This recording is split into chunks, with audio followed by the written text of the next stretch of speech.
हम सब आभारी हैं देश के यशस्वी प्रधानमंत्री श्री नरेंद्र मोदी जी का, जिन्होंने भारत की परंपरा को, भारत की विरासत को वैश्विक मान्यता देकर के भारत के लोगों को, 140 करोड़ भारतवासियों को दुनिया के अंदर गौरव के साथ आगे बढ़ने और उसकी नींव पर एक विकसित भारत की संकल्पना को साकार करने के लिए हम सब के लिए एक विजन प्रस्तुत किया है। आपने देखा होगा प्रधानमंत्री जी स्वयं भी हर वर्ष अलग अलग राज्यों में जाकर के अंतर्राष्ट्रीय योग दिवस के इन कार्यक्रमों को सफलता की नई ऊंचाई तक पहुंचाने के लिए कार्य करते हैं।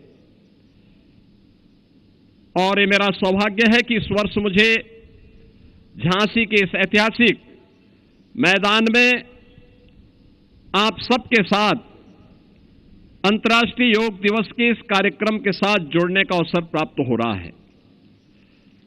इस वर्ष की जो थीम है योगा फॉर हेल्दी एजिंग, यानी जो हमारा इस वर्ष का थीम है कि स्वस्थ आयु के लिए योग, एक स्वस्थ आयु के लिए योग। और भारत की मान्यता क्या रही है? हम सब इस बात को मानते रहे हैं कि शरीर माध्यम खलु धर्म साधनम, यानी स्वस्थ शरीर से ही आप जीवन के चारों पुरुषार्थों को पूर्ण कर सकते हैं। अगर स्वस्थ आरोग्य शरीर स्वस्थ नहीं है, आरोग्य नहीं है, आप कैसे कल्पना कर सकते हैं कि जीवन के किसी भी पुरुषार्थ को कोई व्यक्ति पूर्ण कर पाएगा?